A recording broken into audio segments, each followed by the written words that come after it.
Terima kasih banyak Pak Wendy. Ya, Bismillahirrahmanirrahim. Assalamualaikum warahmatullahi wabarakatuh. Waalaikumsalam Waalaikumsalam warahmatullahi warahmatullahi wabarakatuh. wabarakatuh. Selamat pagi Bu Tri, selamat pagi teman-teman. Bagaimana kabarnya hari ini? Sehat semua? Ya, sehat Ibu. Alhamdulillah Alhamdulillah sehat. Alhamdulillah. sehat. Hari ini di pertemuan yang ke-13 ya, kita akan membahas tentang pengajaran sastra melalui teknologi digital yang akan disampaikan oleh rekan-rekan kita dari kelompok 13. Ya, dengan moderatornya itu Pak Wahyu. Selanjutnya kelas akan dipegang oleh Pak Wahyu. Dipersilakan Pak Wahyu untuk membuka presentasi. Ya, terima kasih. Terdengar suara saya, Bapak Ibu? Alhamdulillah terdengar Pak. Dengan Ya, Pak. baik, terima kasih. Bismillah. Alhamdulillah, salatu wassalamu ala rasulillah amma ba'du. Puji syukur kita panjatkan kehadirat Allah Subhanahu wa taala yang selalu menghadirkan hangat di antara dingin perjalanan kita, memberi teduh meski panas menyergap, dan menjaga hati meski badai tak henti mengatur. Selawat serta salam semoga tercurah kepada Nabi Muhammad SAW. Assalamualaikum warahmatullahi wabarakatuh. Salam sejahtera bagi kita semua. Hadir di tengah kita, Ibu dosen tercinta, Dr. Tri Astuti, FNPD, yang seperti payung yang setia, selalu hadir, membimbing langkah sebelum kita berkebasahan oleh kebingungan ilmu.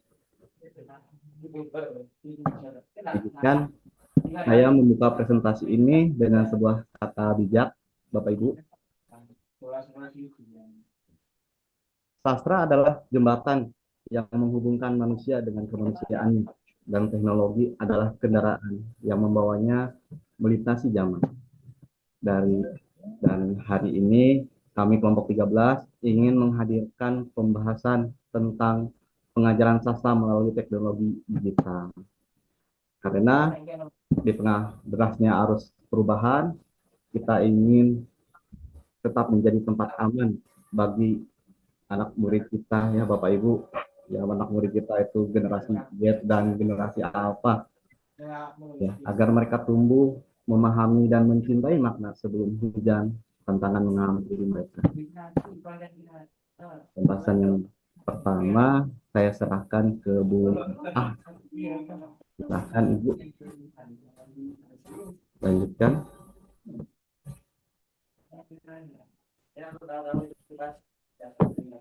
Mungkin lanjut ke Bu Maratus. Ya, Bu Maratus, silahkan.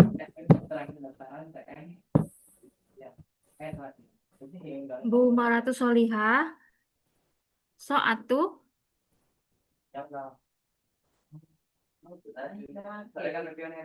Apa gangguan ya Bu Maratus ya?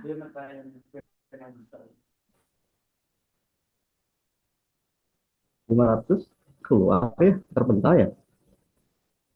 Bisa Kepental Pak. dilanjutkan. Bu Ain mungkin bisa? Ya, Bu. Kuliah sama Bu Maratus.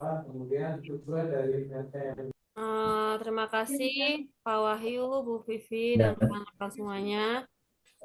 Kita akan membahas transformasi pendidikan. Apa itu pengajaran sastra melalui teknologi? Bapak Ibu tahukah bahwa 70% generasi sekarang lebih tertarik membaca lewat layar daripada buku cetak?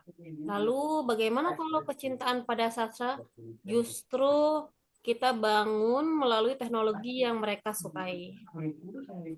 Next.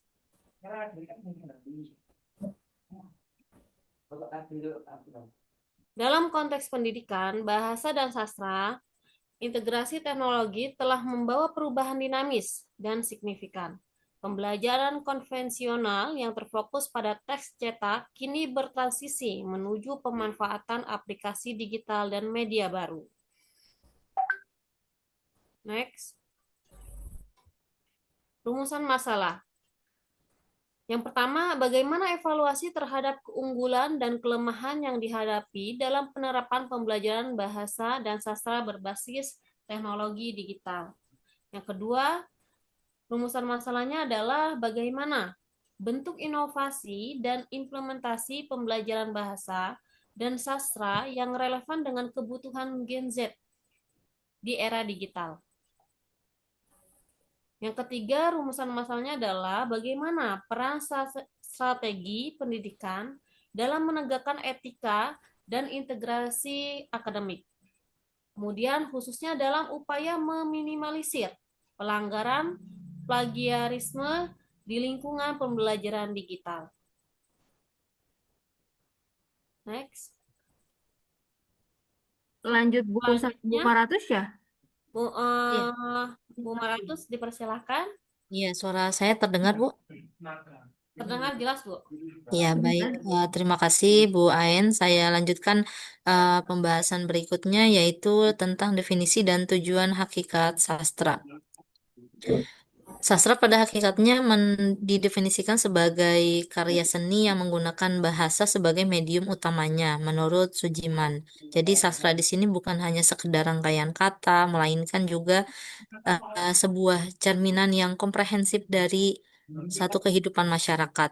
Jadi melalui karya sastra, identitas ataupun peradaban satu bangsa bisa dikenali karena di dalamnya terkandung nilai moral, keindahan atau estetika dan juga filsafat kehidupan.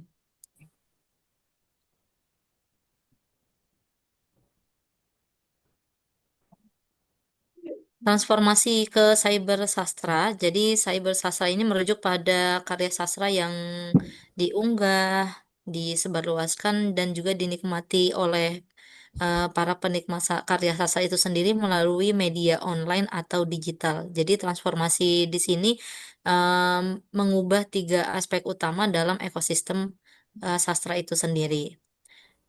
Yaitu dari yaitu aspek penciptaan di mana proses kreasi sastra ini dapat menggunakan alat digital, memungkinkan format baru seperti sastra hypertext, jadi yang memiliki tautan non-linear ataupun bisa juga sastra interaktif.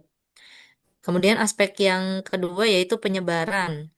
Jadi karya sastra di sini tidak lagi terbatas pada penerbitan cetak seperti buku novel novel dalam bentuk buku seperti itu ya. Tapi sastrawan atau bahkan pembaca juga bisa atau dapat mempublikasikan karyanya seperti puisi, cerpen atau novel melalui platform digital seperti media sosial, blog, e-book ataupun website khusus sastra itu sendiri sehingga bisa menjangkau audiens global secara instan. Kemudian aspek yang ketiga, seiring dengan kemajuan teknologi yang begitu pesat, terutama kemunculan di era digital dan internet ini, sastra mengalami transformasi dalam bentuk dan penyebarannya. Nah, inilah yang melahirkan istilah cyber sastra ya, menurut Nurhayati tahun 2024.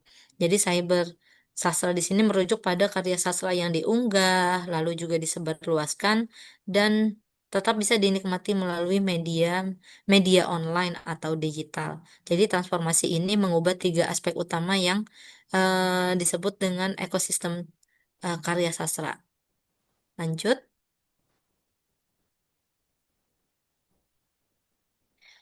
Nah ini ya Bapak Ibu tiga aspek yang sedang kita bahas dalam cyber sastra. Yang pertama tadi aspek penciptaan, jadi proses kreasi sastra ini Sama bisa apa? dimanfaatkan dalam bentuk Pakaian kotor. alat digital, jadi memungkinkan format baru seperti ya tadi sastra interaktif ataupun Putih. hypertext. Kemudian penyebarannya tidak lagi terbatas pada Oh, penerbitan atau percetakan atau dalam bentuk buku, tapi juga bisa dalam platform digital. Lalu Bang. eh, sampai pada aspek apresiasi atau konsumsi. Jadi sebagai penikmat sastra, penikmat karya sastra yang apa tidak hanya bisa mengakses melalui atau punya bukunya aja, tapi juga bisa melalui gadget seperti itu ya.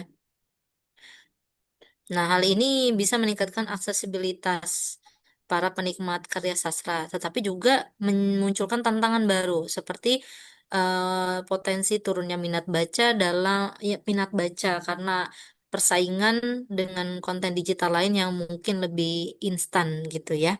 Jadi apresiasi dan konsumsi di sini pembaca bisa mengakses beragam literatur, termasuk sastra lama atau kontemporer, bisa kapan aja, di mana aja, dan hanya melalui gawai atau gadget. Nah, hal ini tadi ya bisa meningkatkan aksesibilitas, tapi juga memunculkan tantangan yang baru, seperti turunnya minat baca masyarakat.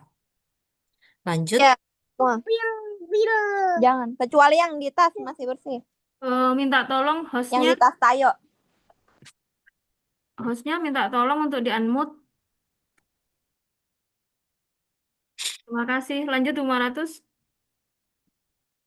Ya, kemudian implikasinya bagi pembelajaran ya karya sastra itu sendiri, eh, pembelajaran sastra yang tidak lagi hanya menggunakan buku teks ya, Bapak Ibu, tapi juga kita sebagai pendidik saat ini didorong untuk memanfaatkan aplikasi digital sebagai inovasi terbaru dalam mempublikasikan karya sastra. Contohnya kita bisa menggunakan platform digital untuk analisis puisi online, lalu memproduksi naskah drama yang berbasis website gitu ya, atau hal-hal lain yang bisa kita lakukan sebagai upaya untuk pewarisan budaya lokal, sehingga sampai kapanpun dan dimanapun juga bisa diakses oleh generasi selanjutnya, atau bisa juga memanfaatkan e-modul dan flipbook.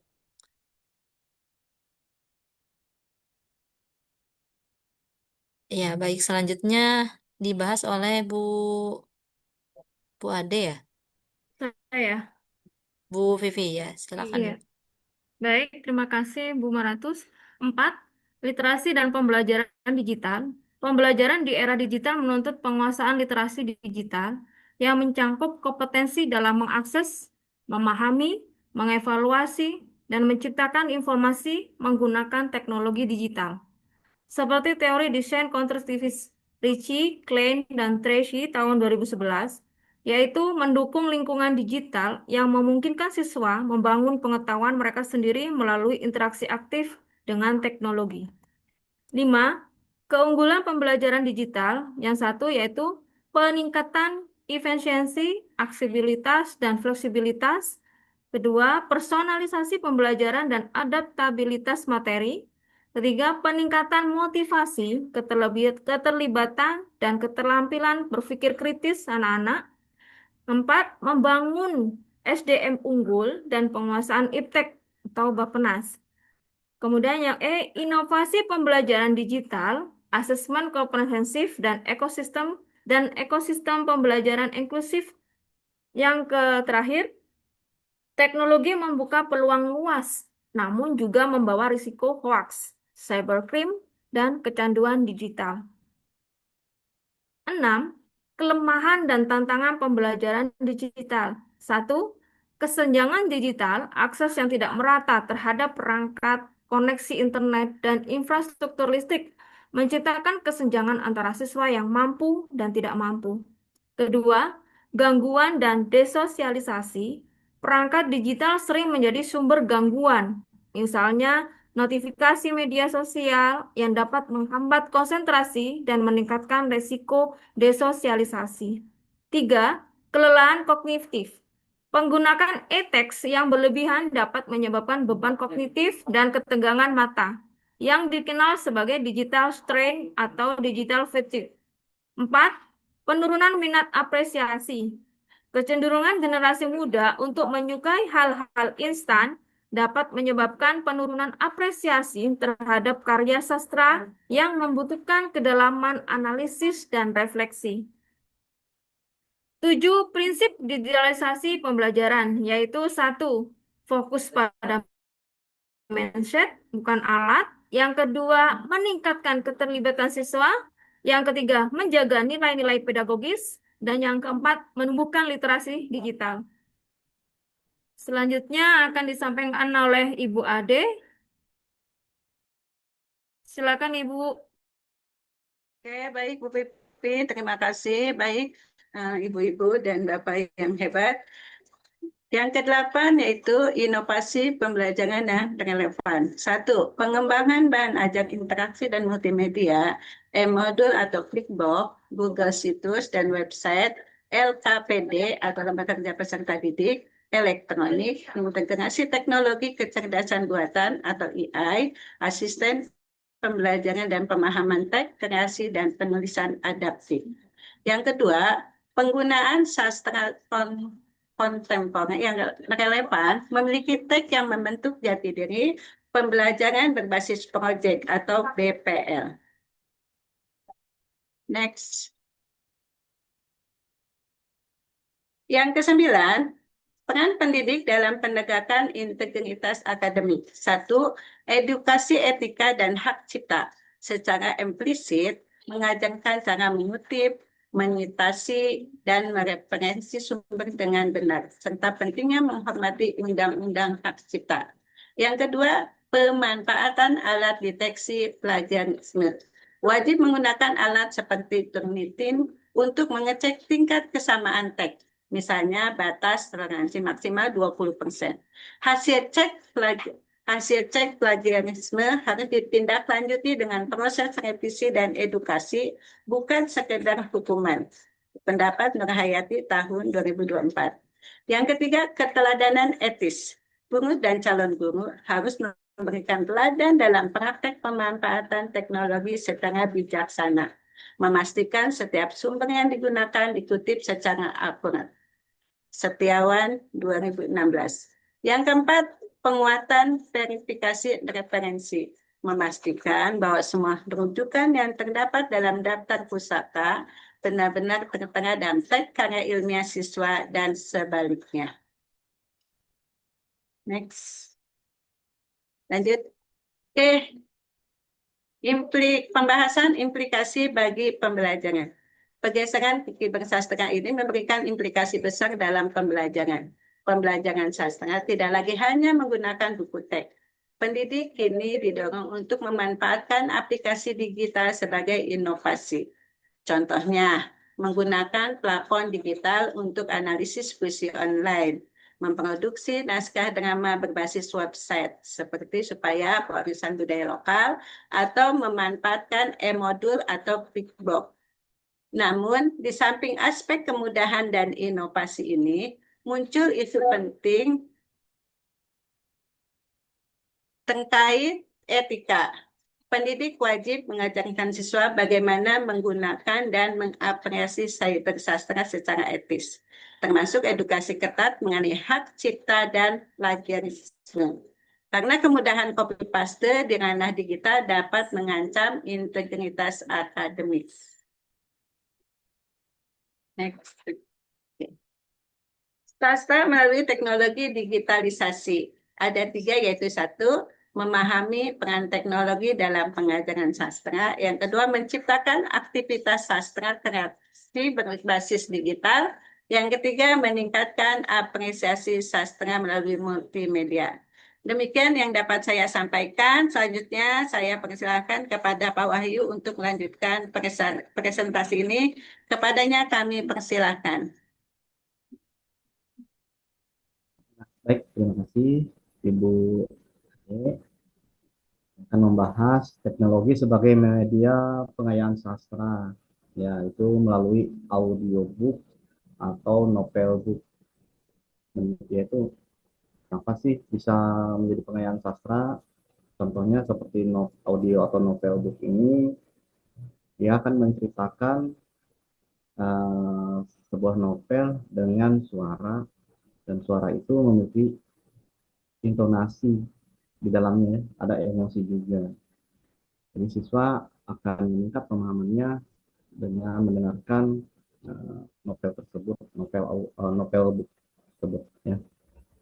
Kemudian di sini juga ada e-book, itu memudahkan memahami diksi. Misalkan ada kata-kata baru, dia langsung bisa mencari arti atau definisinya.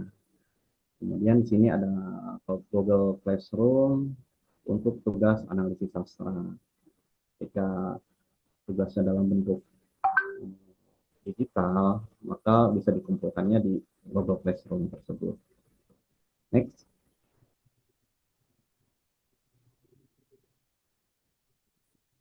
Aktivitas pengayaan sastra di SD. Ini di tempat Bapak Ibu mungkin ya, ada istilah membaca dengan menganalisis buku. Membaca buku, kita bergambar yang menarik dan dilengkapi ilustrasi seperti buku cerita rakyat atau sejarah daerah. Setelah itu, siswa dapat menjawab pertanyaan atau mendiskusikan unsur-unsur cerita. Menonton dan berdiskusi. Menonton video tentang kisah perjuangan pahlawan atau sejarah Indonesia, lalu berdiskusi tentang isi video tersebut dan menyanyikan lagu kebangsaan. Menciptakan karya, membuat puisi pendek, cerpen, atau gambar yang terinspirasi dari cerita yang telah dibaca. Ini membantu siswa untuk lebih mendalami dan mengekspresikan pemahaman mereka. Permainan dan kuis, menggunakan permainan seperti tebak cerita rakyat atau kuis tentang tokoh pahlawan untuk membuat pembelajaran lebih menyenangkan. Proyek kreatif ya, populer ya, melakukan proyek sederhana seperti membuat maket rumah adat atau membuat poster tentang tokoh-tokoh dalam cerita rakyat. Proyek ini membantu siswa belajar secara visual dan kinestetik. Next. Aktivitas sastra digital kreatif. Di sini ada puisi digital tanpa, jadi siswa bisa puisinya dibuat ke dalam bentuk digital, yaitu Canva. Ketika analog tulis tangan disilakan ditulis di sebuah platform media aplikasi Canva, maka akan berbentuk menjadi sebuah digital. Maksudnya di sini selain hanya tulisan, di Canva itu nanti ada banyak ikon-ikon atau gambar yang mendukung puisi tersebut lebih menarik. Gitu. Terus kemudian di sini juga ada cerpen kolaboratif atau Google Doc. Jadi bisa satu tugas, seorang guru nanti mengirimkan atau men-share dokumen yang kosong, tetapi di dalamnya sudah ada template, misalkan kelompok 1, kelompok 2, kelompok 3. Jadi setiap anak bisa masuk ke aplikasi Google Doc itu dan menuliskan sebuah cerpen yang bersambung gitu.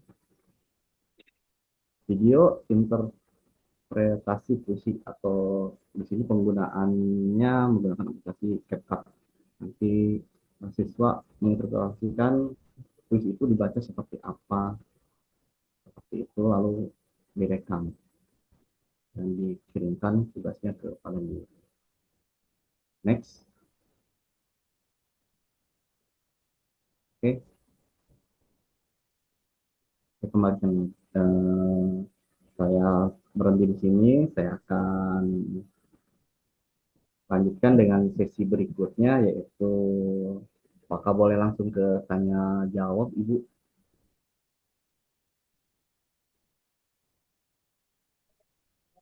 Sudah Pak Wahyu? Ya, Sudah, Ibu. Sudah ya. Saya sedikit ingin menambahkan, materinya sudah bagus, sudah banyak ya Pak Wahyu ya. Lumayan sampai 30 menit loh Pak Wahyu.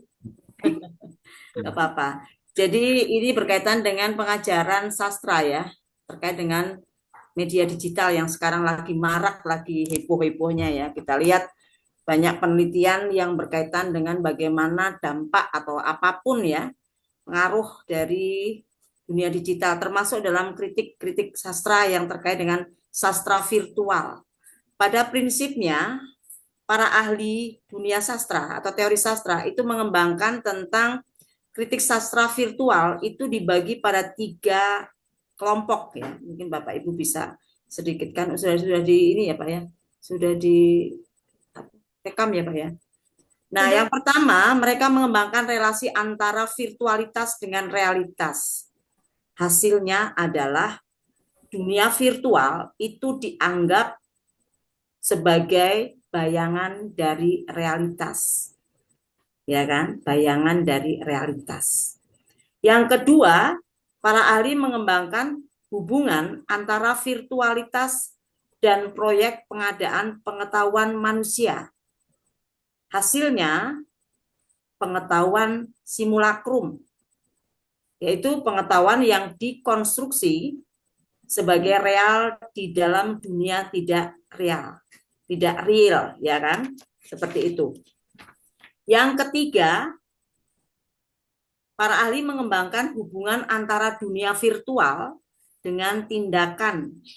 Hasilnya yang kita lihat adalah orang sebut sebagai lifestyle, itu diantaranya.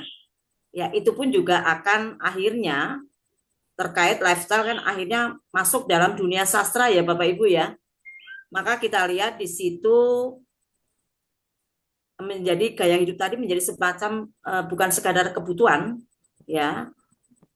Ini dalam pembentukan akan terimplikasi di dalam pembentukan nilai pribadi, citra, serta pencarian nilai-nilai baru yang bermanfaat bagi dirinya maupun lingkungannya. Orang-orang sekarang, kalau kita amati ya Bapak Ibu, kadangkala itu senang melihat seseorang atau objek itu tergantung dari citra. Kalau kita lihat, citra, pengertian citra itu artinya citraan itu artinya pandangan sepintas lalu sebenarnya kita bicara citra. Saya melihat Pak Wahyu itu citra saya ya. Itu Pak Wahyu ini orangnya kalem ya, betul nggak Pak Wahyu? Ini saya mau melihat dari tampangan fisik ya. Pak Wahyu ini orang Jawa ya Pak ya? Sunda Ibu. Oh salah, dari citra saya salah ini kalau kayak gitu ya Pak Wahyu ya. Ya, ini gambaran saya tentang pandangan sepintas lalu itu salah. Kalau kita lihat kita sekarang bukan anak-anak kita, tetapi kita juga senang melihat public figure atau orang-orang itu dari pandangan kita sepintas lalu, tidak mendalami orang itu, langsung mengambil sebuah kesimpulan. Wah, itu artis itu benar-benar ya, hidupnya enak banget ya kan, kayak nggak ada masalah, udah begitu rukun-rukun, tahu-tahu gugat cerai Pak. Betul nggak? Nah, anak-anak sekarang itu termasuk kita-kita itu melihat itu tidak mau melihat sampai ke dalam-dalamnya. Memahami berbagai aspek dari seseorang misalnya. Cuman melihat tayangan sepintas lalu, terus kita mengambil sebuah kesimpulan, terus kita mungkin ada rasa iri, betul nggak Bu Ade? Wah, aku nggak kayak gitu banget ya. Padahal aku ini S2 loh, dia itu cuma lulusan SMA kok enak banget. Nah, saya itu selalu lihat konten-konten YouTube yang kaitannya masakan ya Pak ya. Kayaknya orang masak enak ya, Bu Maratus, betul nggak kalau orang masak? Malam-malam lihat konten masakan, besok masak, ternyata besok paginya nggak masak juga. Karena kelihatannya enak. Iya. Karena nggak nyuci piring juga ya Bu. Betul nggak Bu Dwi? Nggak nyuci piring ya, ini kan nggak dilihatin. Iya, betul. Oke. Nah, itu kaitannya dengan yang ketiga tadi. Nanti akan terjadi perubahan nilai baru di dalam kehidupan manusia, termasuk nanti sastra yang merupakan cermin dari masyarakat itu.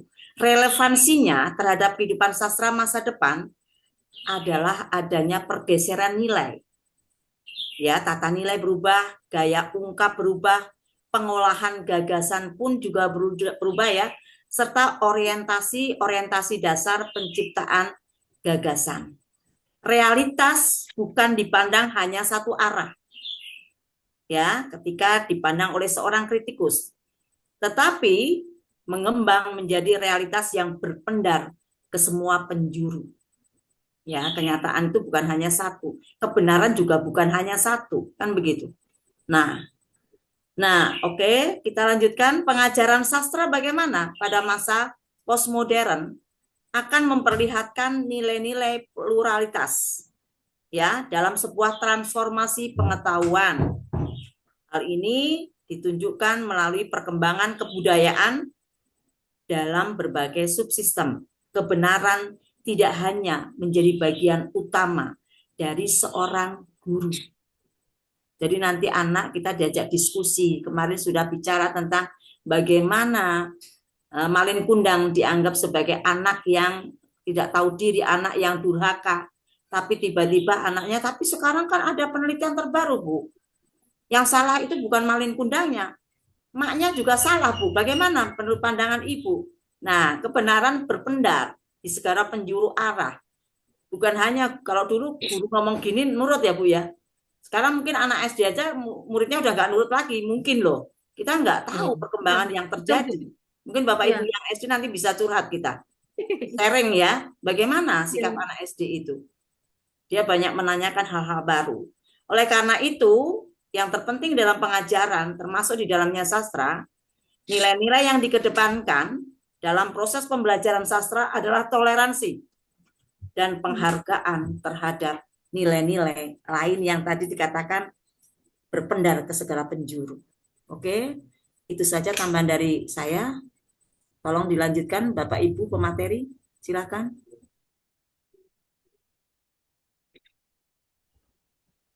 Kita buka sesi pertanyaan ya, 3 pertanyaan. Oh, dua dulu. Terkekenyangan ya Bu ya, kebanyakan dan kekenyangan. Silakan. Udah ada langsung ya Bu Wiwin dan Bu Juli. Silakan. Baik, selamat pagi Ibu. Ya, selamat pagi.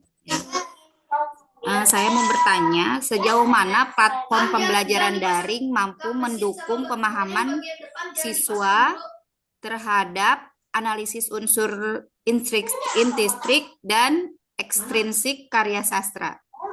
Jangan itu jangan dipasang dulu. Ini kapusin. Jangan dipasang dulu. Dikumpulkan dulu atau bagaimana Bu Dwi? Kita buka lagi satu aja, Bu. Iya, silakan. Gua mau ini dulu ambil mesin. Mohon maaf, Bu Wiwin, bisa diulangi lagi ya pertanyaannya?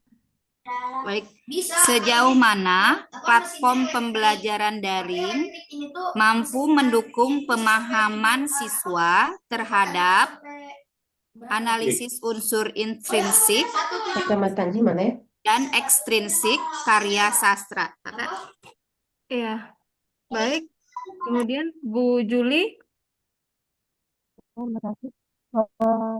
Saya mau bertanya bagaimana Mohon maaf Ibu, kurang jelas.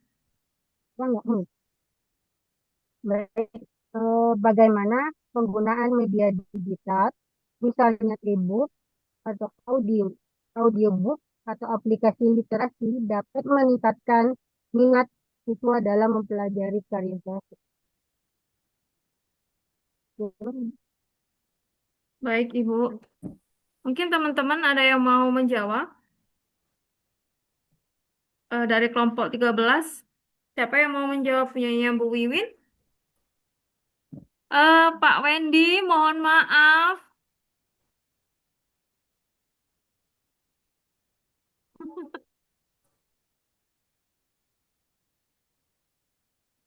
Mungkin ada teman kelompok 13 yang mau menjawab. Pak Wahyu mau menjawab?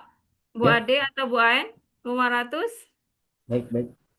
Yang sejauh mana pemahaman daring itu Ibu siapa? Bu Wiwin.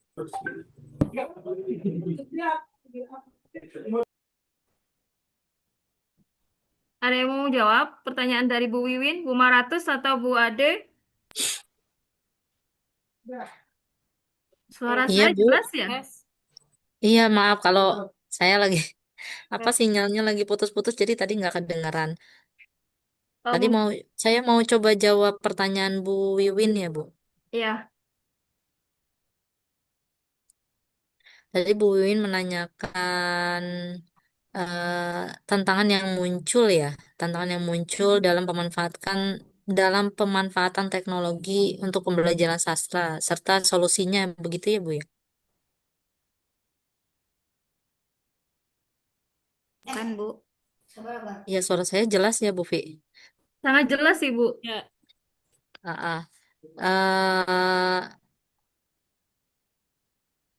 Iya, jadi tantangan yang muncul sih banyak ya, Bu Wiwin, seperti keterbatasan perangkat, mungkin nggak semua anak punya gawai atau mungkin laptop ya yang paling canggihnya banget. Kemudian akses internetnya, serta kesiapan guru dan siswa yang dalam menggunakan teknologi itu sendiri. Solusinya salah satunya sih bisa dilakukan pelatihan literasi digital baik itu untuk guru maupun untuk siswa. Seperti misalnya kalau saya boleh cerita sedikit, kalau di sekolah saya nih, kebetulan saya ngajar SMP ya, ngajar kelas 9. Jadi kalau ada tugas tertentu, enggak tuh, ya materi materi pembelajaran tertentu yang ada kaitannya dengan materi pelajaran lain gitu ya, kita bisa kolaborasi. Misalnya seperti Bahasa Indonesia itu di kelas 9 ada materi texture pen, kemudian informatika itu anak-anak kelas 9 itu sudah mulai belajar membuat blog. Nah, itu kan bagian daripada digitalisasi ya. Nah, ketika tugas bahasa Indonesia misalnya menulis cerpen, nah mereka bisa apa memposting deh apa ya di karya hasil karyanya itu bisa ditaruh di blog gitu ya dari kolaborasi dua mata pelajaran seperti itu. Jadi ini mungkin bagian daripada pelatihan gitu ya. Jadi kita gurunya juga belajar, siswanya juga belajar. Oh, gini bikin blog gitu ya. Oh, ada tugas yang ada. Oh, bisa nih kita bisa upload tugas atau karya kita di blog masing-masing seperti itu. Mungkin itu ya, Bu Wiwin.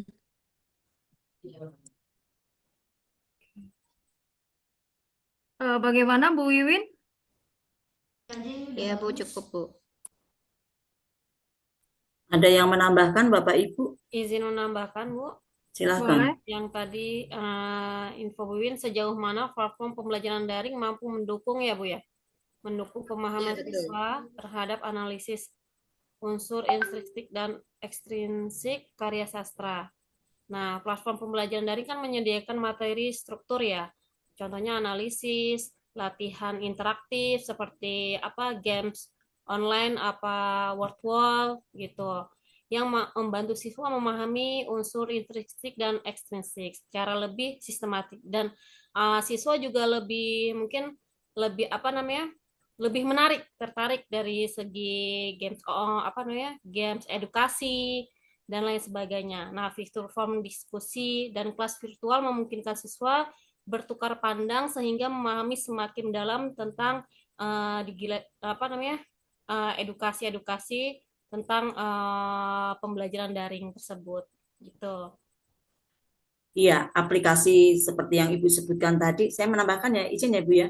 Ya. Iya. Kalau mungkin Bapak Ibu ya mengalami dua masa ya, dua masa terkait bagaimana pembelajaran daring dan bagaimana sebelum kita mengenal pembelajaran daring. Kalau kita lihat pembelajaran daring itu begitu maraknya setelah kita COVID ya Bu ya. Ya, benar. Sebelumnya mungkin kita tidak terlalu ada kampus yang sudah apa ya menggunakan media daring ini, tapi tidak semua kampus juga melakukannya. Jadi yang sudah melakukan waktu itu aman ya. Akhirnya ketika ada COVID, nah mereka sudah jalan mulus ya. Tapi yang belum ini ya tertatih-tatih. Termasuk juga di sekolah waktu itu mungkin sebelum kita COVID, mungkin Bapak Ibu belum menggunakan media daring ya Bu ya, atau media-media online lainnya dalam pembelajaran. Betul Ibu? Benar. Ya. Nah, otomatis saya menganggap bahwa Bapak Ibu ini sudah mempunyai dua pengalaman. Artinya secara konvensional dan secara modern, artinya menggunakan digital. Mungkin Bapak Ibu sering mengamati bagaimana efektivitas penggunaan digital ini kaitannya dengan kemampuan anak itu apakah semakin bertambah bagus ataukah bagaimana Ibu? Melanjutkan pertanyaan Bu Wiwin ya. Melanjutkan pertanyaan Bu Wiwin. Dari sejauh kacamata Ibu atau pemahaman Bapak Ibu, bagaimana anak-anak semakin memahami misalnya tentang bagaimana menganalisis unsur intrinsik dan ekstrinsik, artinya ketika ada ulangan, apakah nilainya semakin bagus atau bagaimana Bapak Ibu? Monggo silakan.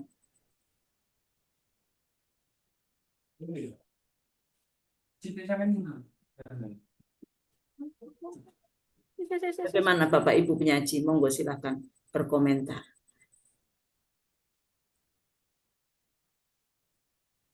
Karena kan medianya kita sudah, ya namanya medianya sudah interaktif, sudah mudah diakses, ya. Dan Mungkin saya mau sebagainya. nambahkan Ibu. Boleh, silakan, monggo. Kalau kemarin kita itu menggunakan media daring yang waktu COVID itu kita offline ya Bu. Kalau kita menggunakan antara offline dengan media daring, banyak kelemahannya Ibu. Kalau kita menggunakan media digital, itu kebanyakan siswa yang ini SD ya Bu ya, SD. Kalau kita share melalui HP, itu bukan siswanya yang mengerjakan, tapi orang tuanya Ibu. Itu kelemahannya yang pertama. Yang kedua, nilai ulangannya tidak semakin meningkat. Karena apa? Mereka lebih mengandalkan bertanya kepada Google, bertanya kepada apa namanya di aplikasi seperti Belajar ID atau pokoknya banyak bertanya. Mereka tidak berpikir, langsung mencari pertanyaan itu, gitu Bu. Jadi kemunduran itu semakin meningkat. Tidak ada Ini kemajuan. boleh tahu Ibu Dwi, apakah itu kejadiannya setelah COVID itu? Kan kita masih masa new ya, masih harus adaptasi baru ya. Nah, itu kan kita masih pakai online, tetapi sekarang kan sudah pembelajaran tidak online lagi. Pembelajaran kita udah onsite, ya kan? Dan ketika pembelajaran onsite itu sekarang aplikasi makin banyak ya. Setelah kita daring, ada aplikasi yang dimunculkan, ditawarkan oleh baik negara kita atau dunia, itu makin banyak seperti tadi untuk pembelajaran sastra. Nah, artinya kan kita belajarnya onsite lagi, tapi kita menggunakan bantuan media digital. Nah, pertanyaan Bu Wibin tadi kan berkaitan dengan bagaimana mengajarkan anak terkait dengan unsur intrinsik dan ekstrinsik ya Bu ya, ketika menganalisis sebuah karya sastra menggunakan media digital yang tadi macam-macam ya, ada aplikasi macam-macam ya Bu Dwi ya. Iya, Ibu. Nah, otomatis kan kalau kita lihat kan sebenarnya akses siswa itu semakin mudah, murah, fleksibel, enak lah. Kan begitu. Harusnya kalau ketika dia ujian tanpa harus menggunakan gawai, harusnya nilainya bagus. Tetapi bagaimana Ibu Dwi? Apakah sama seperti yang dikatakan Bu Dwi tadi? Kalau PR bagus semua, tapi kalau ngerjakan di sekolah, aduh Bu, ampun-ampun. Apakah seperti itu yang Bapak Ibu dapatkan? Kalau kayak gitu nggak usah dikasih PR aja Bu. Betul nggak? Iya. Nah, bagaimana Bapak Ibu? Bagaimana kesaksian Bapak yang ini Ibu Bu Dwi yang ngajar SD Bu ya Bu Dwi ya? Iya, saya ngajar SD Bu. SD seperti itu yang tadi Bu jelaskan ya. Iya. Sekarang yang ngajar SMP bagaimana Bapak Ibu? Monggo silakan bicara. Bu, tapi ngajar di SD juga mungkin ada beberapa perbedaan ya Bu. Tergantung misalnya situasinya. Misalnya seperti ini. Kalau memang iya Bu, kalau misalnya dari segi membaca ya Bu ya, anak-anak itu jadi lebih apa ya, lebih malas untuk membaca gitu. Tapi misalnya dari segi yang lain, kalau misalnya drama kayak begitu, anak-anak antusias dengan menggunakan digital Bu. Maksudnya seperti misalnya gini, ketika ada pementasan drama gitu ya, anak-anak itu sudah bisa memvisualisasikan apa suasana gitu, terus pembicaraan tanpa mereka apa ya berkata lagi gitu, tapi kayak kayak apa namanya lip sync gitu. Anak-anak itu udah bisa seperti itu. Jadi memang ada beberapa kelebihan dan ada juga memang beberapa kekurangan Bu. Jadi memang kita nggak bisa memukul rata misalnya digital itu tidak baik gitu ya, banyak kekurangannya. Tapi dilihat dari situasinya Bu, seperti itu kalau di sekolah saya. Terima kasih Ibu. Ya, Bu Nuryamah punya pengalaman baru lagi. Jadi ketika dia berkaitan dengan drama ya Bu ya, karena bisa langsung melihat pementasan itu, anak-anak sepertinya lebih antusias. Tapi ketika berkaitan dengan membaca, ya Bu Nuryamah udah mumet ya Bu ya. Anak-anak sulit untuk diajak membaca. Betul. Dan itu ternyata apa yang dilakukan riset tentang orang Indonesia yang literasi membaca ya, atau literasi kemampuan literasinya masih di bawah rata-rata mungkin ya Bu ya. Nah, itu kita mungkin menyetujuinya. Nah, ada apa di balik semuanya itu? Itu PR yang memang sulit ya sulit dikerjakan oleh kita sebagai guru atau mungkin bahkan pemangku kepentingan atau orang-orang yang di pemerintahan ya. Kenapa literasi itu kok masih rendah? Anak-anak nggak mau membaca padahal aksesnya ada. Semuanya ada, e-book ada, ya media-media lain dengan mudah ada. Tetapi kadang-kala anak-anak memilih yang tidak bermanfaat. Oke, begitu ya Bu Wiwin ya. Jadi tadi menggunakan word wall ya Bu Dwi ya, bisa Iya, menggunakan apa itu seperti itu. Tapi kalau ujian ya masih jelek juga ya Bu Dwi ya. iya. Iya. Mungkin kalau siswa meningkatkan minat baca siswa itu harus kreatif mungkin Bu. Kreatif Maksudnya? kita itu seperti ada gambar, ada seperti apa namanya, seperti komik. Nah, itu anak-anak cenderung melihat ada warna, ada tulisan, mereka membaca. Tapi kalau misalnya hanya sebuah teks panjang, itu mereka bosan. Ya, itu kalau anak SD Bu. Iya, Kalau iya. kita anak-anak SMA atau anak-anak kuliah kebanyakan gambar mumet malah. Karena Iya. memang dunia SD itu dunia yang senang berimajinasi, dengan gambar itu mendorong dia untuk berimajinasi. Ya kan? Iya. Nah, tetapi kalau kita lihat Bu Dwi ketika menghadapi anak-anak SD yang udah dikasih media, word wall dan sebagainya untuk membuat mereka paham, ternyata mereka juga tidak paham. Apa yang Ibu lakukan ketika mengajar itu? Kalau saya ketika mereka tidak memahami, apalagi bahasa Indonesia ya Bu ya tentang sastra, mereka itu cenderung saya gunakan mencari kalimat dengan mereka gerak aktif. Misalnya di sini cari sebuah kalimat, kemudian kalian satukan. Nah, di situ mereka bergerak. Tapi kalau cuma duduk membaca itu jauh lebih. Mungkin di SMP sama SMA juga sama, Ibu. Kalau kita cuma membaca tanpa tanpa apa namanya, tanpa gerak, itu cenderung mereka juga akan bosan seperti itu. Jadi memang guru harus lebih aktif bagaimana supaya anak ini memahami, kemudian menerapkan dan mereka paham, oh ini tentang bacaan ini seperti itu.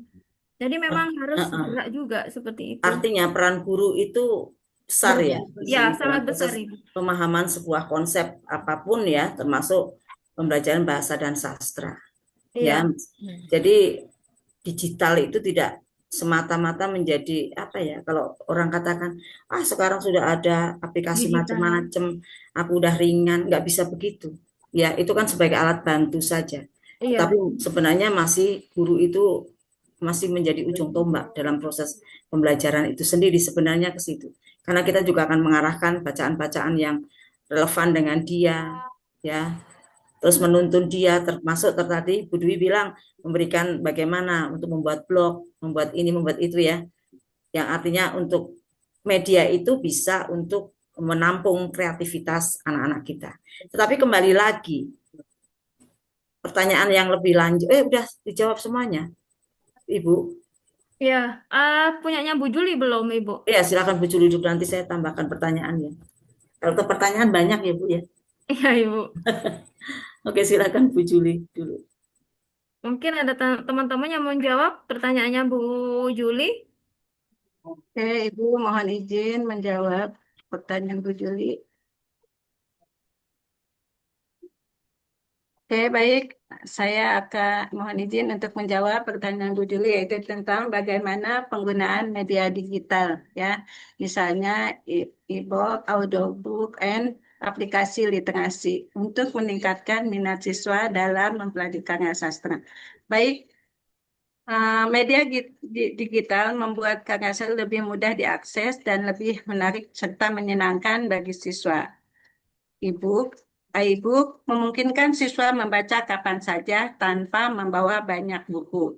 Sedangkan audiobook membantu siswa yang memiliki gaya belajar auditory, yaitu di mana gaya belajar yang mengandalkan pendengar sebagai cara utama memahami informasi. Aplikasi literasi sering dilengkapi fitur interaktif seperti kuis, ilustrasi dan animasi yang meningkatkan keterlibatan dalam motivasi belajar. Itu aja mungkin jawaban dari saya, mungkin ada teman atau ibu dosen akan menambahkan. Terima kasih.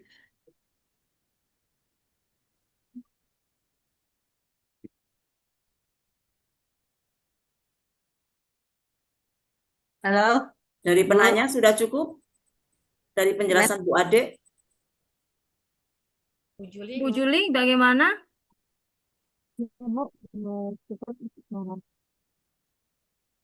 Tapi memang kalau bagaimana Bu Juli, sudah puas dengan jawaban dari Bu Ade?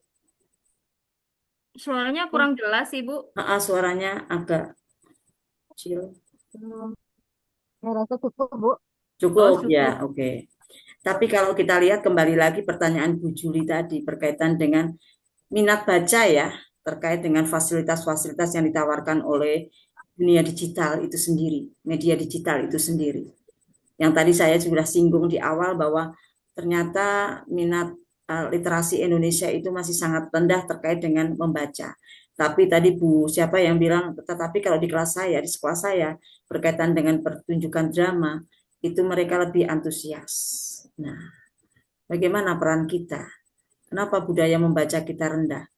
Disuruh baca buku, susah.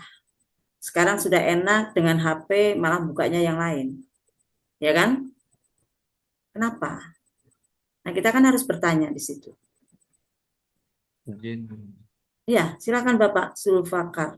Fadilah, mungkin memberikan satu contoh ya.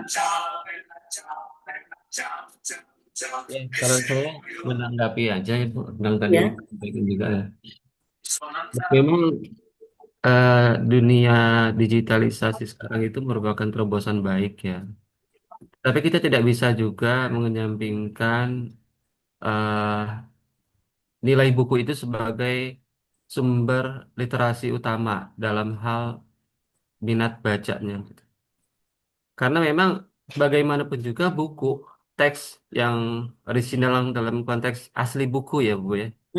Yang dipegang itu bukan hanya sebuah buku berisi tulisan, tapi itu ada sebuah proses seseorang dekat dengan membaca yang lebih kuat dibanding eh, mereka menggunakan digitalisasi.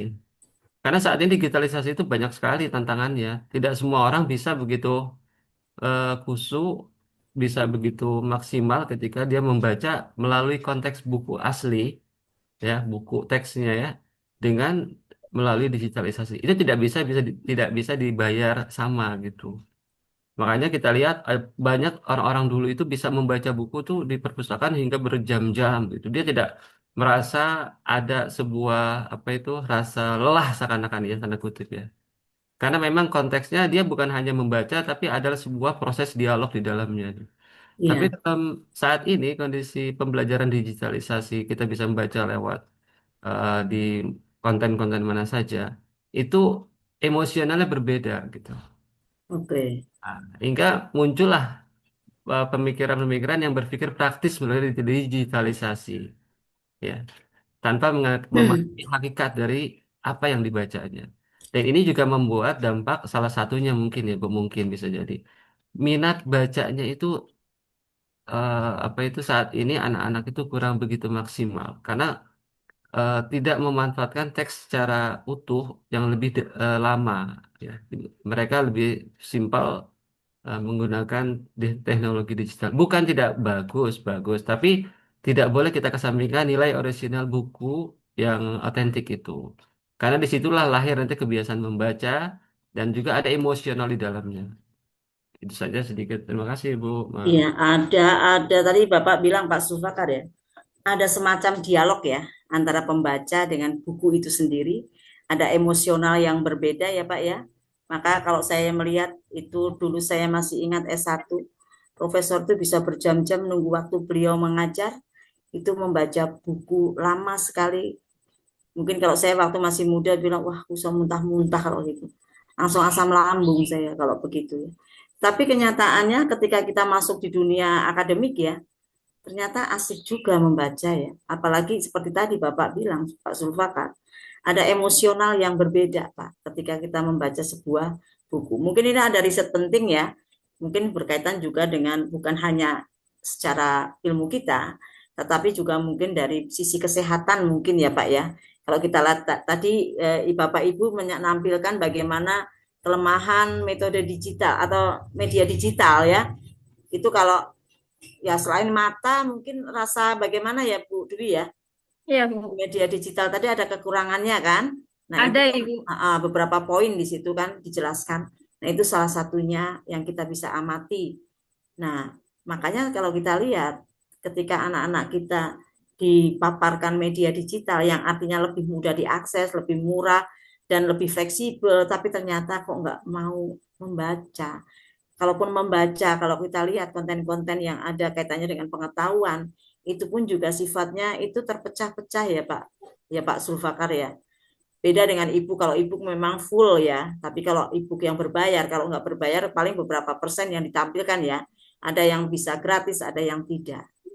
Tapi memang emosi kita beda. Nah, tetapi bagaimana itu menjadi tantangan baru buat kita semua sebagai pengajar. Disuruh baca susah pakai buku, disuruh pakai media digital susah. Terus diapain enaknya anak-anak kita ini, termasuk kita ya. Kita baca aja mungkin jarang, karena kita membaca karena bukan karena kesadaran, tetapi karena kewajiban tugas mungkin. Tetapi keingintahuan kita, pada kemarin kita bicara tentang nilai moral, salah satunya adalah keingintahuan kita. Harusnya dibina menjadi keingintahuan yang besar untuk belajar, untuk mengetahui sesuatu, kan begitu. Ini yang kurang di kita.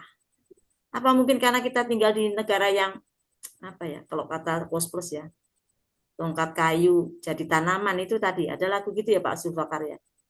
Ya kan? Iya. Ibaratnya kita nanam ceplokin aja batang apa itu singkong itu didiemin aja numbuh sendiri ya Bu ya.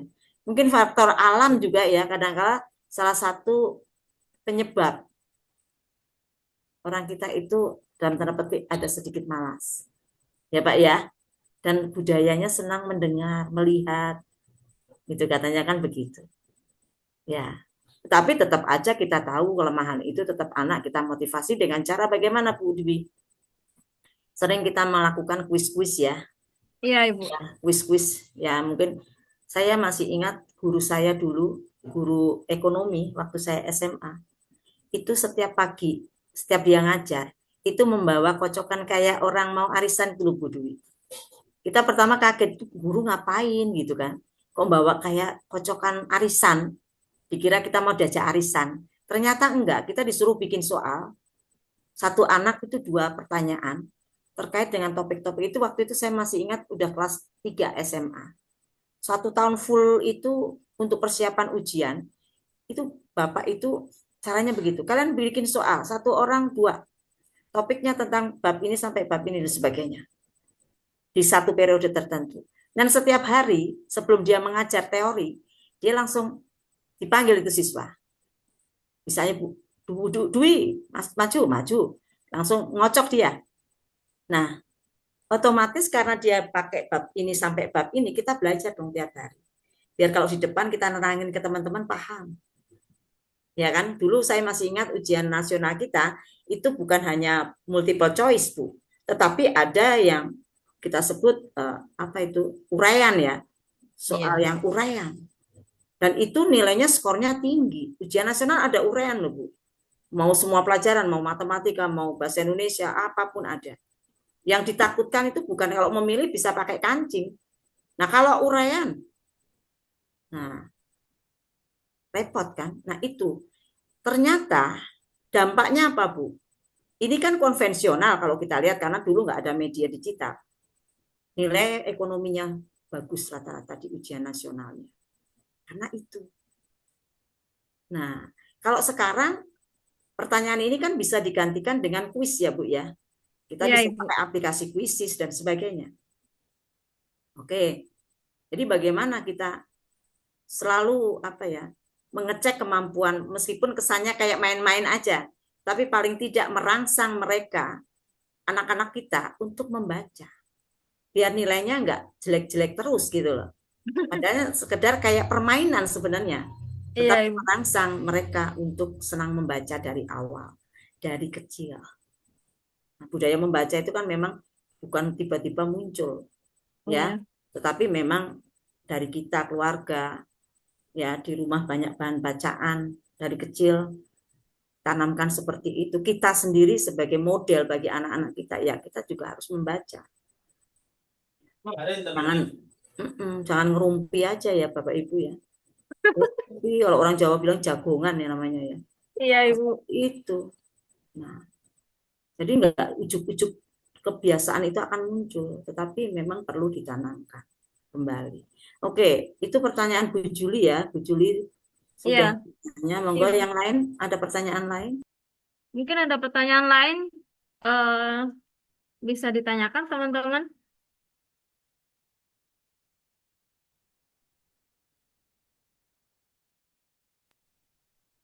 Nah, tadi siapa ya yang ngomong ya? Berkaitan Pak Sufakar apa ya? Menyebut-nyebut original. Siapa yang menyebut original tadi? Saya lupa. Ya, tadi sempat Bu. Iya. Penjelasannya Bu. Silakan. Saya tertarik dengan original. Bapak senang yang original atau yang KW, Pak? Bagaimana, Pak? Yang original atau yang KW? Dia yang KW, Bu. Nah, iya. Original mahal, Ibu. Nah, ya kan gitu. Gimana, Pak? Ayo, ditantang sama ibu-ibu loh. Yang original itu mahal. Nah, sedikit saya sebelum Pak Julius ya.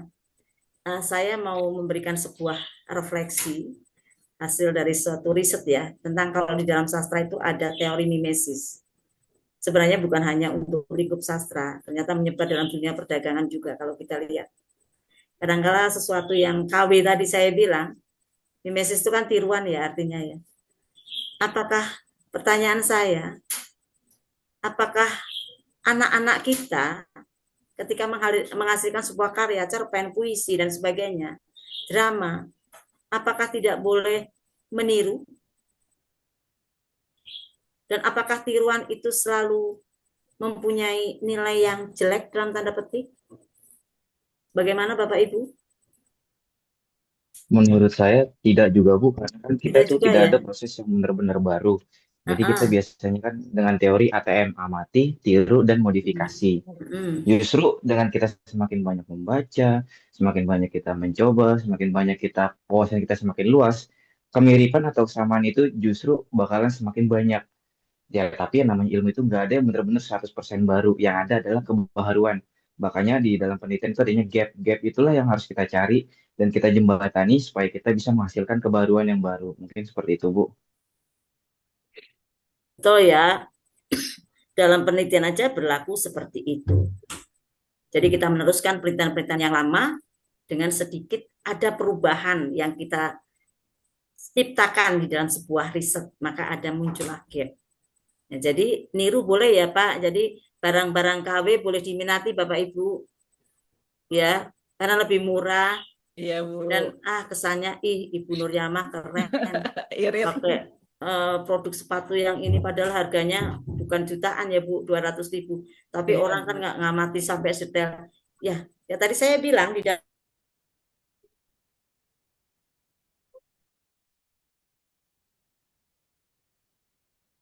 gaya hidup ya Bu, ya gaya hidup yang orang sering melihat kesan, sepertinya kok barang mahal, tapi kan orang nggak ngamati secara detail ya Bu ya, dan yang bisa mengamati itu asli atau KW itu kan hanya orang-orang yang mengerti ya secara style tentang asli itu seperti apa. Dan memang benar kata Pak Julius, di dunia ini nggak ada yang asli total.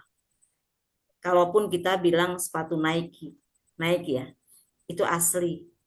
Dia juga meniru mungkin konsep sepatu di zaman apa.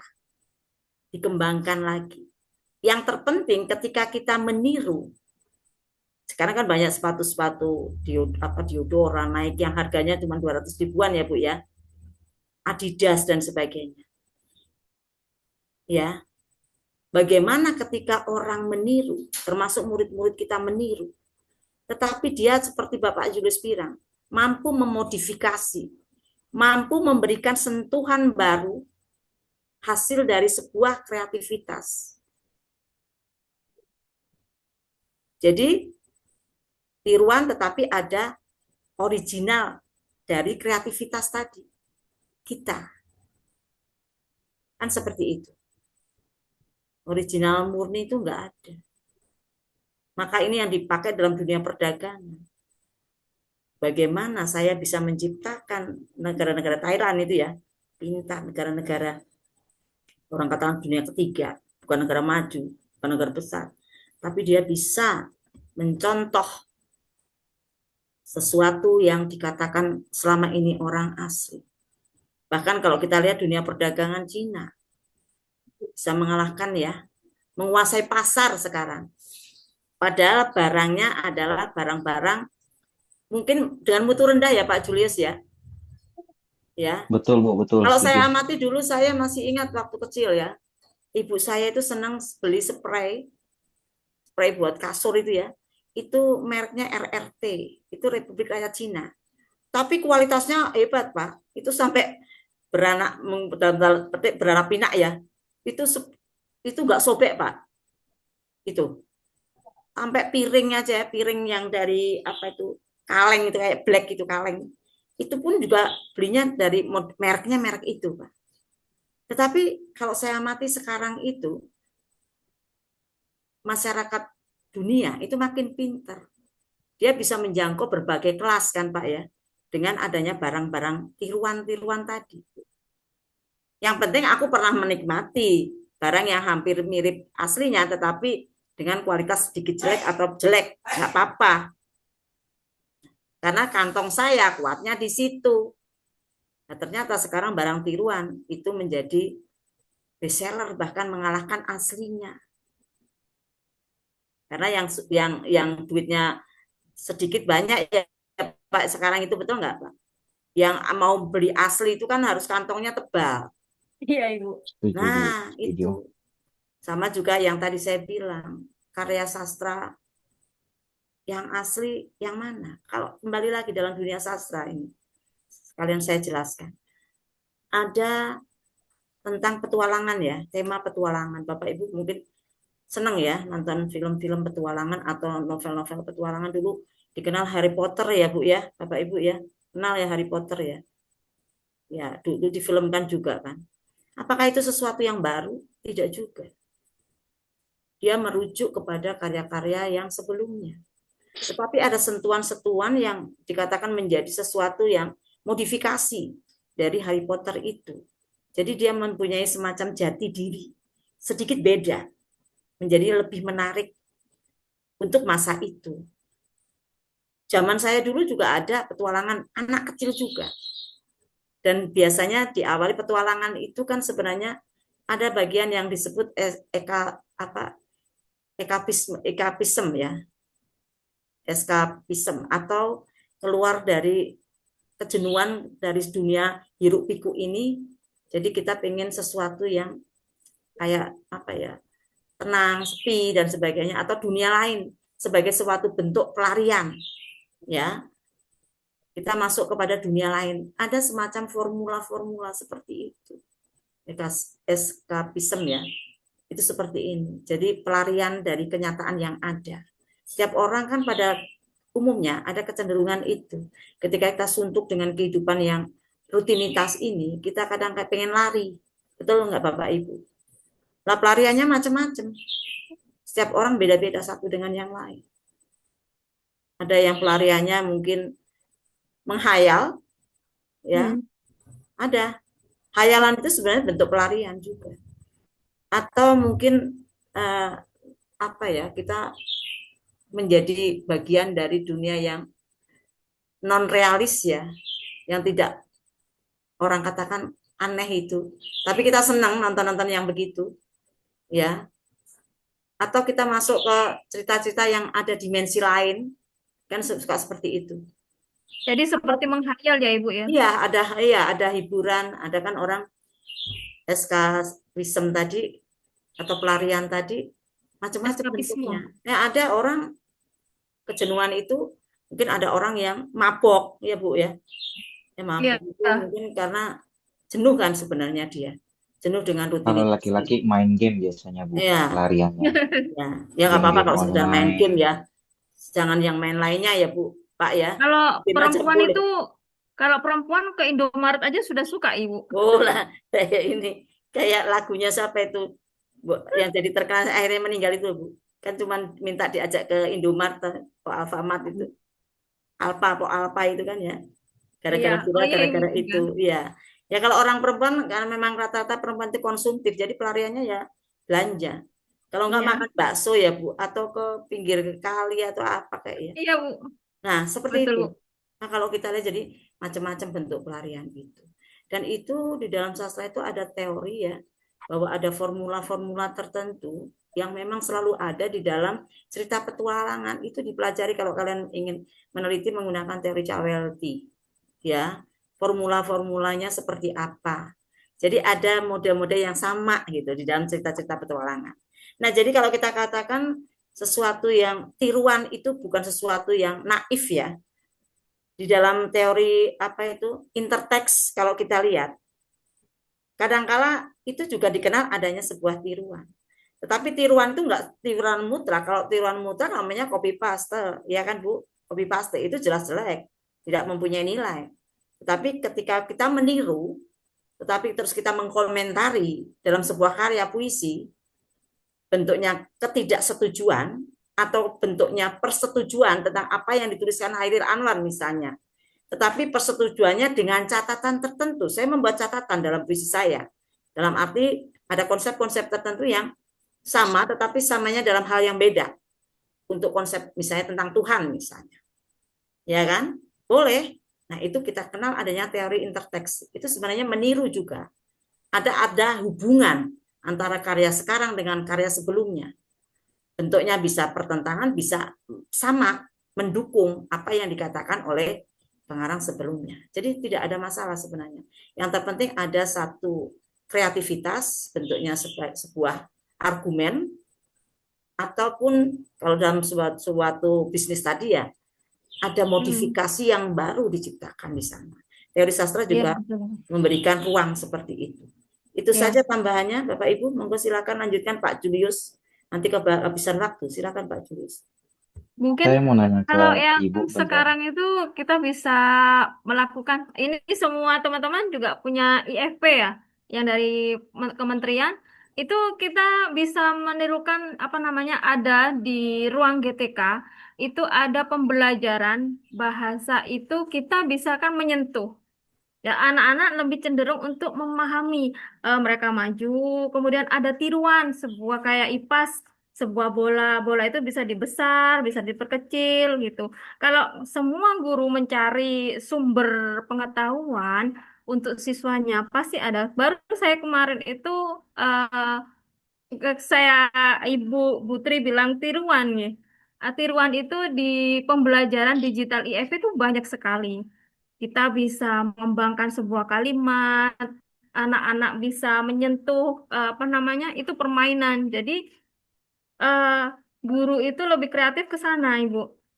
Ada tiruan yang asli untuk pembelajaran itu sangat bagus sekali di IFP. Cuma kebanyakan guru mungkin menggunakan game itu yang seperti kemarin-kemarin. Ternyata kalau kita jauh lebih ke dalam, itu banyak tiruan pembelajaran yang sangat bermanfaat, seperti bola dunia yang bisa diperbesar, matahari, kemudian mungkin ada sebuah matahari. Anak-anak coba ini nanti diperbesar ya, mereka menyentuh, ada bisa bisa membesar, kemudian mengecil. Tuliskan kalimat tentang matahari, mereka bisa menulis di sana seperti itu. Itu aktif anak-anak. Jadi kalau kita manfaatkan programnya pemerintah itu sedikit saja Ibu. Untuk kelas dasar ya Bu ya. Oke Pak Julius, Pak Julius silakan. Semuanya ada kok Bu. Pak Julius, tinggal waktunya 10 menit. Silakan Pak Julius. Ya, saya nanya ke Ibu Tri dan mungkin ke Bapak Ibu guru lain. Nah, dalam penciptaan karya sastra ini, perkembangan kecerdasan artifisial, bagaimana sih kalau menurut Ibu itu? Apakah kita harus setuju semua ataukah kita menolak ketika anak-anak, terutama anak-anak yang masih kecil itu menggunakan AI? Menurut Ibu, pandangan Ibu bagaimana sih, setuju atau tidak dalam penulisan terutama? AI ya Pak ya? Iya Bu, kecerdasan artifisial. Iya, oke. Bagaimana penggunaan AI untuk anak-anak? Apakah kita setuju ataukah kita menolaknya? Untuk anak-anak Harus bagaimana? harus ada yang membantu sih Bu. Kalau AI itu, Iya. AI kan hanya sebatas memberikan jawaban. Sedangkan guru itu menjelaskan. Jadi setelah mereka mencari jawaban di AI, di situ mungkin anak-anak cuma membaca sama menulis, tapi mereka tidak memahaminya. Seperti itu. Jadi mungkin Iya. cenderung saya setuju untuk anak-anak lebih paham, tapi kita juga harus lebih pintar dalam menjelaskan. Jadi kita lebih harus pintar daripada AI. Seperti itu, Ibu. Oke, tetapi Jadi anak-anak saya kan setuju saja. pikirannya nggak bisa menjangkau seperti itu, Bu. Dan saya takutnya kalau penggunaan AI untuk anak-anak kecil itu nantinya menjadi sebuah kebiasaan ya, Pak Julius ya. Iya, Ibu. Jadi harus Ya. ada yang mendampingi Kalau memang. kalau ini pengalaman yang berkaitan dengan ini bukan menulis ya, tapi pembelajaran sastra ya, sastra. Untuk kaitannya anak-anak bagaimana memproduksi sebuah karya sastra dan kita ciptakan kemampuan mereka dari dini untuk senang menulis ya. Itu bisa berawal dari pengalaman pribadi, Pak. Meskipun pengalaman pribadi misalnya berkunjung ke rumah nenek atau kakek, itu hampir sama dengan yang lain, tetapi setiap manusia itu mempunyai semacam perbedaan gaya penulisan satu dengan yang lain. Ya, jadi seperti itu. Kalau AI itu untuk mencari tema, mungkin kalau kita ya mencari tema, kalau kita yang gede-gede ya seperti apa ya, sekarang banyak penelitian tentang apa, dia akan menjawab. Jadi Ibu Tri setuju Kerangkanya atau seperti tidak apa. ketika Kalau anak penulisan kecil AI itu? sepertinya Ya. kalau saya melihat, kalau Ibu Dwi melihat dari sisi kebaikan ya, nah saya melihat dari sisi kejelekannya. Jadi dua-duanya bisa kita terapkan, tetapi memang dengan cara yang lebih bijak. Artinya anak tetap harus dipandu, ya, dan kita juga harus menciptakan sebuah kreativitas kepada anak-anak, menanamkan dari dini dengan cara dia menulis seperti itu. Misalnya konsep tentang apa ya yang ingin kita pelajari ya. Misalnya menulis tentang apa ya. Tapi anak juga harus bagaimana bisa mengeluarkan kreativitasnya sendiri berdasarkan pengalaman. Itu pengalaman itu menjadi sesuatu yang menarik ya. Menurut saya yang bisa kita tanamkan dari sejak dini dan itu membawa dia pada sebuah kejujuran, Pak, nantinya. Kalau mengarang, kadang anak disuruh mengarang aja langsung nyari AI ya, Pak ya. Betul nggak? Mengarang yang apa pengalamanmu waktu liburan kemarin? Iya. Dia buka AI. Iya, Ibu. Makanya biar untuk meminimalisasi seperti itu, karena kalau di rumah pastinya dia akan minta bantuan itu. Kalau zaman dulu minta bantuan orang tua ya, sekarang orang tua itu perannya kurang, digantikan AI. Orang tuanya udah kipas-kipas malah nonton TikTok kan, misalnya seperti itu. Jadi sekarang itu ya kalau menurut saya seperti itu, Pak. Kreativitas anak itu bisa dibangun dengan bagaimana dia pengalaman pribadi dia, bagaimana menilai sebuah kupu-kupu misalnya. Kalau dalam IPA ya Pak ya, pengalaman dia. Jadi tidak selalu harus terfokus ke AI. AI membantu boleh, tetapi dia mengeluarkan sesuatu ide dulu tentang, oh iya dia ngamati di lapangan. Bagaimana pertumbuhan misalnya kecambah. Saya masih ingat waktu kecil melihat pertumbuhan kecambah itu ya. Dari masih berapa hari dicek terus gitu ya. Jadi kita punya pengalaman yang akhirnya seperti tadi, secara emosional kita pasti merasa puas ya Pak ya, ketika kita mengamati sendiri, betul nggak Pak Julius? Tetapi Betul, memang betul. AI ada hal tertentu yang memang kita nggak mungkin lah mengamati sampai ke bulan ya. Ada hal-hal tertentu yang memang kita tetap membutuhkan bantuan AI tadi. Tentang bagaimana kehidupan di bulan atau pengalaman di bulan.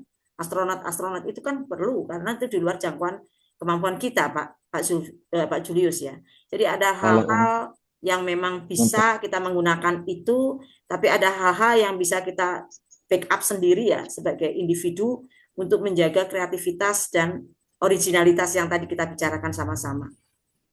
Itu Pak. Kalau dewasa Bu, untuk yang pembuatan novel atau cerpen gitu menurut Ibu bagaimana AI? Apakah bisa digunakan atau? Nah, itu kan banyak sekarang anak-anak SMP, SMA kalau dulu sebenarnya kalau membuat novel itu kayaknya meskipun 1 tahun ya, itu nggak mudah seperti itu. Tadi ada Ibu berpengalaman, saya itu kebetulan kan senang buat karya sastra ya Bu. Terakhir saya buat novel, tetapi ketika saya membuat novel, benturan saya yang saya rasakan itu membuat ending cerita. Itu sulit banget Bu membuat ending cerita. Dan saya merasakan bahwa ketika saya membuat novel itu, alurnya itu jadi kayak nggak karuan Pak. Jadi cerita itu berkembang menyebar gitu. Jadi kayak nggak fokus Bu. Nah, saya bilang, kalau ada orang katakan bahwa pengarang atau penulis itu orang yang cerdas, mempunyai intelijensi yang tinggi, itu betul. Karena bagaimana dia menciptakan suatu permasalahan di dalam novel, bagaimana konflik itu dibangun menjadi sebuah cerita yang menarik, dan akhirnya memberikan sebuah keputusan hasil ending dari permasalahan itu tidak gampang. Apalagi tokoh di dalam novel itu banyak. Saya cuma menyarankan kepada Ibu banyak belajar teori dan banyak belajar membaca novel-novel yang mempunyai sebuah penghargaan tertentu. Dari situ kita bisa kembali lagi, kita bisa meniru dengan konflik yang kita ciptakan, tetapi cara endingnya, ya prosesnya seperti itu. Tapi kalau tadi Bapak bilang, Pak Julius bilang, bagaimana untuk menghasilkan karya cerpen atau novel dengan AI? Pastinya kita guru kan punya alat yang namanya Turnitin juga, ya Pak ya. Dan biasanya nanti anak-anak yang seperti ini menganggap mudah tugas bahasa Indonesia terkait pembuatan cerpen dan sebagainya. Dan itu tidak merangsang kreativitas, tidak menjadi dirinya sendiri. Kalau temanya oke, ya, tetapi bagaimana dia harus menggarap sendiri dengan baik ya. AI itu kan hanya membantu Pak sebenarnya. Tetapi jangan dikatakan sebagai benar-benar peri ya, yang semuanya serba beres di tangan AI, jangan. Kalau kayak gitu kreativitas kita di mana Pak? Betul nggak Pak? Baik Bu, betul Bu, saya setuju sama Ibu. Iya kan? Tetap ada yang namanya modifikasi yang Bapak bilang tadi. Modifikasi. Nanti kalau ini kan temanya kan hampir sama, pengolahannya cerita itu sama. Mana menariknya? Maka anak-anak harus dirangsang Pak. Dirangsang bagaimana? Mengikuti kompetisi. Mungkin kita sebagai guru itu sebagai ujung tombak anak-anak, kita pilih cerpennya atau puisinya, kita ikutkan sebuah kompetisi. Nah, di dalam kompetisi itu ada bermacam-macam saringan nanti. Salah satunya adalah originalitas. Ya kan? Kekomplekan cerita dan sebagainya. Penggarapan alur. Ya. Logis enggak tokoh-tokohnya? Ada enggak tokohnya terkait dengan latar dan sebagainya? Banyak penilaian ahli berkaitan dengan lomba cerpen, misalnya, puisi misalnya. Ya pakar-pakarnya. Jadi ketika anak dimasukkan dalam sebuah kompetisi itu, dia mulai berpikir. Jadi aku nggak macam-macam. Kalau dia memang berminat ya Pak ya, itu saran saya. Dengan pengalaman kehidupan sehari-hari, dengan mengikuti kompetisi dan apapun yang membangun untuk kreativitas, tidak tergantung pada AI. Ya, sebenarnya bukan anak-anaknya, guru-gurunya juga aku materinya belum siap, langsung ngomong sama tolong buatkan aku PPT kalimat, udah keluar semua ya Pak Julius ya. Tetapi kembali lagi ketika Pak Julius menyampaikan, oke materinya dari AI nggak masalah. Tetapi ketika Pak Julius menyampaikan di kelas, ekspresinya, contoh-contoh yang tadi dengan emosi yang bagus sampai ke anak, itu kan kemampuan skill Pak Julius juga sangat menentukan. Betul nggak Pak Julius? Betul Bu, setuju. Nah kan begitu. Kalau sekedar membaca PPT aja gampang. Tapi bagaimana bisa sampai ke anak itu tidak gampang. Ya, perlu pemahaman yang dalam, perlu contoh-contoh yang mungkin banyak. Mungkin anak disuruh maju juga anak lebih interaktif. Kan begitu. Ketika anak memberikan contoh kalimat, Bapak juga harus siap. Bukan hanya terbatas pada PPT yang dibuat oleh AI tadi. Termasuk dalam sektor lain. Itu waktu kita sudah habis, tak terasa ya. Silakan ditutup. Bapak Ibu pemateri silakan monggo. Sudah ya Pak Julius ya? Paham ya Pak? Kembali ke Paham Bu, Pak siap Bu. Wahyu. Sebentar. Oke. Setuju Bu dengan tanggapan dari Bu Ti, saya juga setuju tuh untuk anak-anak penggunaan AI itu menurut saya sih tidak perlu ya.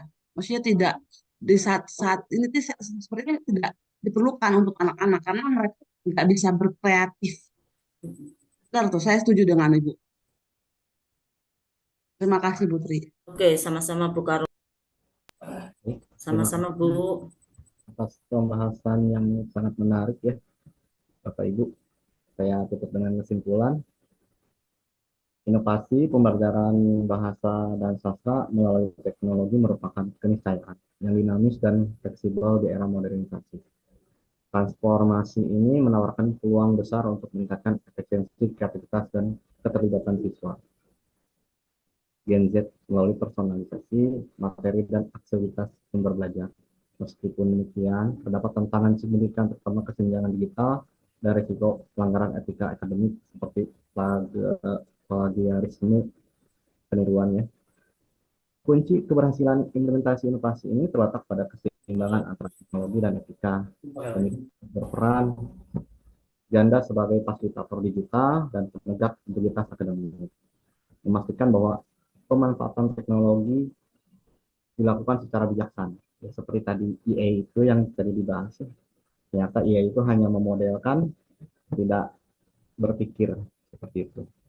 Memastikan bahwa pemanfaatan teknologi dilakukan secara bijaksana, terukur, dan didukung oleh pendidikan etika serta penggunaan alat deteksi plagiarisme yang efektif. Hanya dengan demikian tujuan pembelajaran politik dapat tercapai yang menghasilkan lulusan yang tidak hanya terampil tetapi juga berkarakter dan berintegritas. Penguatan digital cerdas ini harus bersinergi dengan budaya yang berkarakter ya, seperti itu mungkin Bapak Ibu. Oke, terima kasih Pak Wahyu. Ini kuncinya di sini ya Pak Wahyu ya. Keseimbangan antara teknologi dan etika. Ya. Dan peran guru menjadi ganda, fasilitator digital, dan penegak integritas akademik. Nah, ini yang jadi peran guru menjadi banyak ya Bapak Ibu. Iya Ibu. Masuk Pak Wahyu ya Pak ya. Oke, sudah silakan ditutup. Ya, demikian yang dapat kami sampaikan. Semoga apa yang kita bahas hari ini bukan hanya menambah wawasan, tetapi juga menguatkan langkah kita untuk terus menghadirkan pembelajaran sastra yang relevan, manusiawi, dan selaras dengan perkembangan zaman. Terima kasih atas perhatian dan kebersamaan kita, Bapak Ibu. Assalamualaikum warahmatullahi wabarakatuh. Waalaikumsalam warahmatullahi wabarakatuh. Terima kasih. Terima kasih Pak Wahyu, semua pemateri, Bu Listiani sebagai kepala sukunya,